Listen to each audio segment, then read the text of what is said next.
Please subscribe the channel and press bell icon for notification. नमस्कार, मैं हूं आशीष Verma. Morning call में आपका स्वागत है। शुक्रवार की सुबह और इस इंटरेस्टिंग हफ्ते का, इंटरेस्टिंग ट्रंकेटेड हफ्ते का आखिरी कारोबारी सत्र, लेकिन आज भी एक्शन भरपूर देखने को मिलेगा आपको। एक तो हफ्ते का आखिरी कारोबारी सत्र है, साथ साथ ध्यान रखें ज्यादा इंपॉर्टेंट कि आरबीआई की आज जो 3 दिनों की जो मॉनेटरी पॉलिसी कमेटी की बैठक चल रही थी वो आज खत्म होने जा रही है और आज सुबह 10 बजे आरबीआई गवर्नर पॉलिसी स्टेटमेंट लेकर आएंगे। उसके बाद आज दोपहर 12 बजे उस पे स्केड्यूल्ड प्रेस कॉन्फ्रेंस है।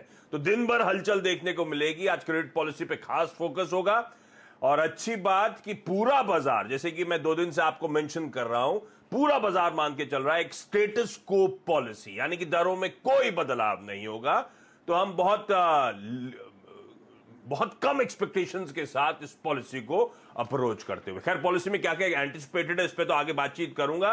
इस बीच आपने भारतीय बाजारों में कल नोटिस करा होगा, खुलते ही हमने अब तक के सबसे उच्चतम स्तर, नए शिखर, नए रिकॉर्ड्स बनाए थे। कल हमने 13,216 के लेवल, तो प्रीवियस हाईज थे 13,145 के, उसको कन्विंसिंगली खुलते ही ब्रीच कर डाला, नए हाईज बनाए। हाँ, उसके बाद जरूर था कि भारतीय बाजार में कुछ मुनाफा वसूली देखने को मिली और फाइनली एक फ्लैट ओपनिंग क्लोजिंग देखने को मिली। तो एक समय जो भारतीय बाजार 100-105 पॉइंट ऊपर थे, फाइनली बंद होते होते आपकी स्क्रीन पे महज 20 अंकों का उछाल देखने को रह गया था। तो ठीक है, रिकॉर्ड हाईज, उसके बाद कुछ सबड्यूड सेशन। कल ध्यान रखें वीकली एक्सपायरी का दिन भी था, लेकिन आज हफ्ते के आखिरी दिन के लिए संकेत कैसे हैं? यूएस मार्केट्स आप लोग की स्क्रीन पर आएंगे और यूएस में फ्लैट से हरे निशान के साथ कामकाज हुआ। तो डॉ करीब करीब 1/3% ऊपर था, एसएनपी फ्लैट था, नैस्डैक में भी 1/4% का उछाल था।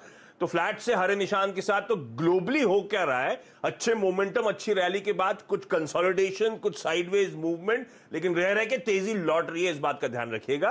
तो फ्लैट से हल्के हरे निशान के साथ कामकाज। और तब और आप एक बार स्क्रीन पर ले आइएगा, डाउ हम कल डाइजेस्ट करके गए थे 3:30 बजे, 77 पॉइंट का दबाव, उसके सामने हुआ क्या? 85 अंकों का उछाल एक्चुअल सेशन में कल के, और उसके ऊपर आज डाउ फ्यूचर्स 75 पॉइंट का और उछाल दिखा रहे हैं।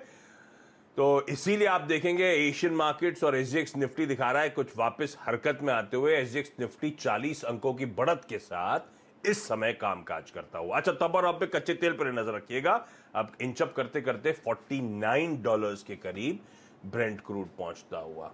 ठीक है, इन ग्लोबल संकेतों पर बातचीत होगी नीरज वाजपेयी से, जो आपको आपकी स्क्रीन पर नजर आएंगे। वीरू से समझेंगे फिर आज हफ्ते के आखिरी दिन किस तरह से स्ट्रेटेजाइज करना है, कैसे मार्केट्स को अप्रोच करना है, और हर्षदा बताएंगे आपको तमाम इंपॉर्टेंट स्टॉक्स इन न्यूज। लेकिन शुरुआत नीरज जी के साथ। Neeraj ji, good morning. Morning. क्या चल रहा है?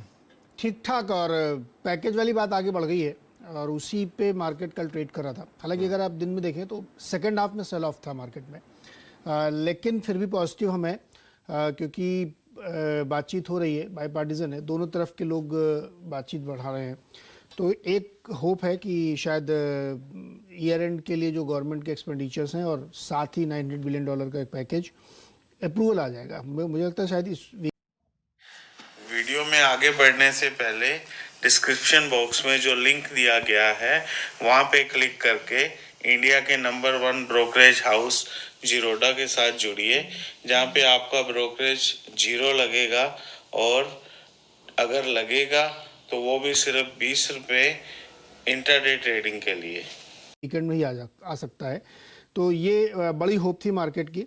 हालांकि दूसरी तरफ वैक्सीन को लेकर के जो उम्मीदें बनी हुई हैं कि बहुत जल्द शुरू होगा, उसको थोड़ा क्रिटिसिज्म भी हुआ है। कई जगहों के यूके यूएस के जो टॉप डॉक्टर्स हैं, साइंटिस्ट हैं, कि बहुत जल्दी ऑथराइजेशन दिया जा रहा है। वो लोग थोड़ा सा इस पे आश्चर्य कर रहे थे, लेकिन वो बहुत मैटर नहीं कर रहा था। मैटर सिर्फ इस समय होप कर रही है, और होप वही पैकेज की है। दूसरा, कल बहुत ज़्यादा डेथ हुई अमेरिका में, 2700, और 3 लाख के करीब आंकड़े पहुंच रहे हैं। तो मतलब साइड बाय साइड आप इस होप में है कि आपको जल्दी वैक्सीन मिले। दूसरे, कोरोना केसेस बहुत तेज़ी बढ़ रहे हैं। लॉस एंजल्स ने फिर से स्टे एट होम का ऑर्डर कर दिया है। लेकिन इन सब के बीच में लोग वही ग्रीन शूट्स देख रहे हैं कि कल जो जॉब डेटा आया वो भी अच्छा था, हाईएस्ट था, लेकिन उम्मीद से थोड़ा कम था, लेकिन फिर भी बढ़ा हुआ था। तो दोनों चीज़ें एक साथ चल रही, लेकिन जो ज़्यादा वेटेड है वो ये कि पैकेज आने वाला है। क्रूड के फ्रंट में एक महीने के लिए, जनवरी के लिए 5 लाख बैरल किया, 77 लाख बैरल से घटा के 72 लाख बैरल का कट चलेगा। इसमें सारे देश एग्री हैं। देखेंगे कि अगर जनवरी के अंदर इसका बहुत ज़्यादा इम्पैक्ट नेगेटिव नहीं पड़ता उनके ऊपर, तो ये शायद कंटिन्यू हो सकती है अगले 3 महीने के लिए। अभी पूरे साल के लिए यानी कैलेंडर ईयर 2021 के लिए कोई योजना नहीं बनी है, ये सिर्फ कुछ समय के लिए इन्होंने ऐसा किया। तो इसीलिए क्रूड में बहुत ज़्यादा नरमी नहीं आ रही, क्योंकि 5 लाख बैरल अगर आप सब ओपेक और ओपेक प्लस देशों में डिस्ट्रीब्यूट करते हैं तो बहुत मीगर है, इसको बहुत अंतर नहीं पड़ने वाला। तो क्रूड इसीलिए आपको बहुत गिरता हुआ नहीं दिख रहा है, लेकिन फिर भी कट है तो उम्मीद बनती है। और सबका ये मानना है कि अगर कोविड की वैक्सीन शुरू हो जाएगी दिसंबर से, तो धीरे धीरे और ज़्यादा इकोनॉमी ठीक करेगी, तब शायद प्रोडक्शन कट और बढ़े, लेकिन फिलहाल के लिए सिर्फ 5 लाख बैरल। तो ठीक है। तो ये इन सब के बावजूद आप देखेंगे इक्विटी में, आप देखेंगे सोने में, आप देखेंगे कच्चे तेल में, सब में उछाल है। और सब में उछाल अक्रॉस एसेट क्लासेस इसीलिए है, जो नीरज जी कह रहे थे, वो स्टिमुलस की होप्स जो बढ़ती चली जा रही है। और एक और अच्छा संकेत इसी बीच में आपको डॉलर इंडेक्स लगातार जो नरम पड़ रहा है। एक बार फिर से तब और अब दिखाइएगा। कल सुबह मेंशन कर रहा था डॉलर इंडेक्स कैसे नरम पड़ रहा है, और इनफैक्ट कल से लेकर आज की तस्वीर भी देखिए आप। 91 के ऊपर का डॉलर इंडेक्स अब 90.6 के जोन्स पे पहुंचता हुआ, तो ये भी उभरते बाजारों के लिए ध्यान रखें, अच्छी तस्वीर प्रेजेंट करता है। ऐसे में इस बैकड्रॉप में अब वीरू के पास चला जाए समझने के लिए कि अब इस मोमेंट अब अप्रोच कैसे करा जाए इस बाजार को। और वीरू ने हमेशा मेंशन करा है कि मन तो खरीदारी का है, लेकिन गैप अप को चेज मत करिएगा। कल हुआ क्या, जहां खुले वहीं दिन के हाईस थे, तो वहीं पे अगर आपने पोजीशन बना ली होती तेजी की, तो मामला गड़बड़ा जाता। तो गैप अप को चेज नहीं करना है, मौके ढूंढने एंट्री पाने की। तो वीरू वो स्ट्रैटेजी तो सही पड़ रही है। आज क्या होने वाला है, किस तरह का बाजार है, एंटिसिपेट करूं और कैसे पोजीशन लूं? देखिए, गुड मॉर्निंग आशीष। देखिए, दो चीजें हैं आज, वीकेंड प्लस इवेंट, ठीक है ना। वीकेंड और इवेंट पे कभी भी गैप अप को चेज नहीं करना चाहिए, पहली चीज। एलजीएफएफडी क्यों इतना ऊपर है मेरे को नहीं मालूम, लेकिन मैं कमेंट्री करूंगा दो पर्सपेक्टिव से। एक तो निफ्टी की कल की क्लोजिंग थी 13,133, और बैंक निफ्टी, कल निफ्टी का बिहेवियर और बैंक निफ्टी के बिहेवियर में जमीन आसमान का फर्क था। एक चीज याद रखिएगा आशीष, आज जिस चीज से शुरुआत करूंगा, इस सीरीज की शुरुआत से ही दो स्टॉक्स में काफी शॉर्टिंग हो रही है, वो था कोटक और एचडीएफसी बैंक। ये दोनों स्टॉक्स 10 डेमा तोड़ के अब 20 डेमा को चेस कर रहे हैं। मैं इस बात की का जिक्र शुरू में इसलिए कर रहा हूँ आशीष, क्योंकि यही दो स्टॉक्स और बैंक निफ्टी आज तय करेगा कि एग्जैक्टली बाजार क्या करेगा। पहली चीज, एफआईएस की बाइंग है, इंडेक्स में बहुत थिन बाइंग है, स्टॉक फ्यूचर्स में लॉन्ग करके अपने आप को हेज कर दिया है उन्होंने।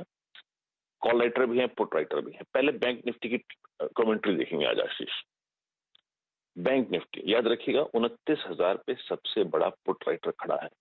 इस बाजार को मैं प्री पॉलिसी यानी पॉलिसी के निर्णय से पहले चेज नहीं करूंगा, कोई ट्रेड नहीं करता।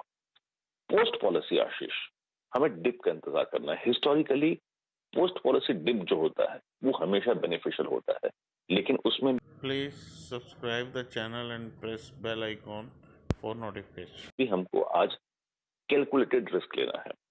29,000 पे बड़ा पुट राइटर खड़ा है, 29,000 और 29,200 ये एक बेस है। इसके ऊपर का कंट्रोल फॉल खरीदें, वो अगर बेस ठहर गया तो बाजार चलेगा, बहुत स्ट्रॉन्ग पुल बैक भी आएगा।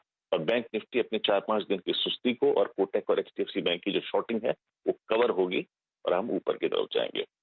ऑन द कॉन्ट्रेरी, अगर 29,000 वॉलेट होता है तो वहां से 350-400 अंक साफ भी हो जाएंगे, क्योंकि बैंक निफ्टी का चार्ट कमजोर है आशीष, नो डाउट, थोड़ा सा रेस्टलेस है ये। निफ्टी को कैसे अप्रोच करना है, निफ्टी के गैप को चेज नहीं करूंगा। पोस्ट पॉलिसी 13,080 और 13,133 यानी कल ही क्लोजिंग, इसके ऊपर का कोई भी कंट्रोल फॉल खरीदे 13,020, 13,027 के स्टॉप लॉस के साथ।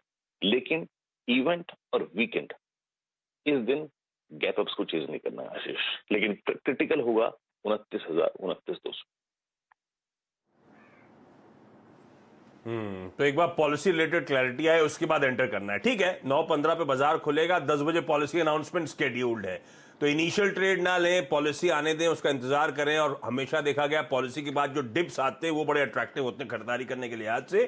तो 13,080-70 का जोन है जहां पे आप खरीदारी करने के लिए ट्रेड इनिशिएट कर सकते हैं 12,970 के स्टॉप के साथ। अच्छा, आप लोग की स्क्रीन पे आज के ट्रेडिंग बेट्स भी आ जाएंगे।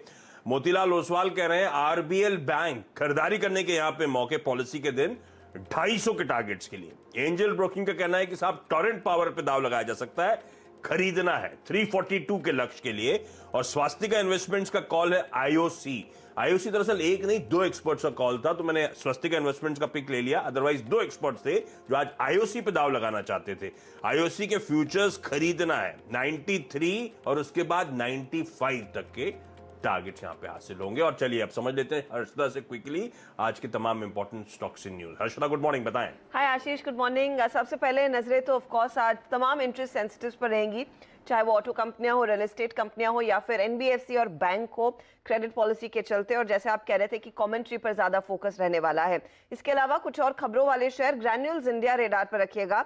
दरअसल यूएस एफडीए की ओर से इनको कुप्रिमाइन की जेनरिक दवा के लिए मंजूरी मिल गई है। साथ ही साथ पेनिसिलिमाइन कैप्सूल्स को यूएस एफडीए ने मंजूरी दी है। और पेनिसिलिमाइन कैप्सूल्स दरअसल विल्सन डिजीज को ट्रीट करने में काम आती है। और $67 मिलियन का सेल्स यूएस में देखने को मिली है इस पर्टिकुलर दवा की पिछले 12 महीनों में। तो एक साइजेबल मार्केट है जिस पर ग्रैन्यूल्स की नजरें रहेंगी। अच्छा, एचडीएफसी लाइफ, जैसे हम कल आपको बता भी रहे थे कि स्टैंडर्ड लाइफ अपना हिस्सा बेचेगा, तो कल की ब्लॉक डील में 1.37% हिस्सा स्टैंडर्ड लाइफ ने बेचा है। 1703 करोड़ में इनफैक्ट ये पूरा सौदा हुआ। साथ ही साथ स्टैंडर्ड लाइफ ने यह भी मेंशन किया है कि अब इनके पास 8.89% एचडीएफसी लाइफ में हिस्सा है और मार्च 2021 के अंत तक ये इसे बेचने वाले नहीं हैं। तो ये भी क्लैरिटी आ चुकी है कि आगे इस तरह का चंक नहीं बेचा जाएगा। अल्ट्राटेक सीमेंट ने कल की बोर्ड बैठक में इनफैक्ट क्षमता विस्तार को मंजूरी दी है।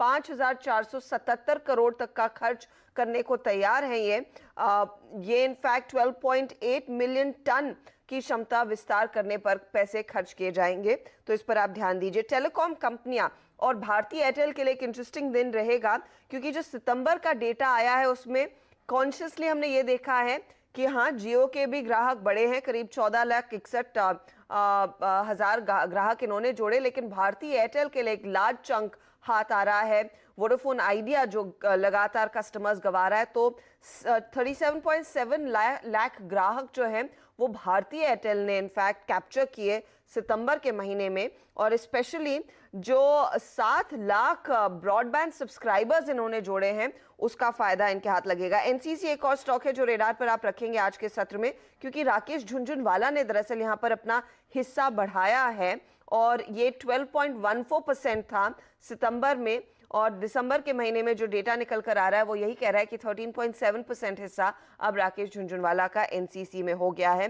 तो एक और स्टॉक रहेगा आपके रेडार पर आज। झुनझुनवाला साहब एवरेजिंग कर रहे हैं एनसीसी में, ध्यान रखिएगा। क्विकली यहाँ पे एक छोटा सा ब्रेक ले लेता हूं। तमाम ये स्टॉक्स हैं जो आज खबरों की वजह से एक्शन में रहेंगे। ब्रेक के उस पार आज का इवेंट्स कैलेंडर और कमोडिटी करेंसी मार्केट्स की टॉप स्ट्रैटेजीज। चलिए ब्रेक के बाद आपका स्वागत है। कमोडिटी और करेंसी मार्केट की स्ट्रैटेजीज आप लोग की स्क्रीन पे नीचे चल रही होंगी। जहां तक क्रेडिट पॉलिसी की बात है, जैसे मैं मेंशन कर रहा था, 100% जो बैंकर्स से बात हुई, बाजार के ब्रोकर्स से बात हुई, इकोनॉमिस्ट से बात हुई, सब मानते हैं इस बार एक स्टेटस को पॉलिसी, दरों में शायद कोई बदलाव ना हो। इनफैक्ट जो सिस्टम में एक्सेस लिक्विडिटी है, शायद उसको सक आउट करने के कुछ मेजर्स अनाउंस किए जा सकते हैं। अच्छा, बर्गर किंग का आईपीओ आज आखिरी दिन है सब्सक्रिप्शन का, जबरदस्त रिस्पॉन्स मिल रहा है और आज असल में एचएनआईज और क्यूआईबीज के कोटे अब आपको ओवर सब्सक्राइब, तगड़ा सब्सक्राइब होते हुए नजर आएंगे। रेडार पे रखिएगा। स्पाइस जेट आज से अपने पहले लॉन्ग हॉल इंटरनेशनल ऑपरेशंस की शुरुआत कर रहा है। मुंबई, दिल्ली से हीथ्रो एयरपोर्ट लंदन के लिए आज से वो फ्लाइट्स लॉन्च होंगी। हैदराबाद में मूवी स्क्रीन्स आज से खोले जा रहे हैं, मल्टीप्लेक्सेस, तो पीवीआर आइनॉक्स रेडार पे रखिएगा। और जाते जाते एक बात और, आज इंडियन नेवी डे है, तो इंडियन नेवी के अचीवमेंट्स और उसके रोल को सेलिब्रेट करने के लिए हर साल इस दिन इंडियन नेवी डे सेलिब्रेट किया जाता है। तो जाते जाते हमारे सभी नेवल ऑफिसर्स को सलाम है।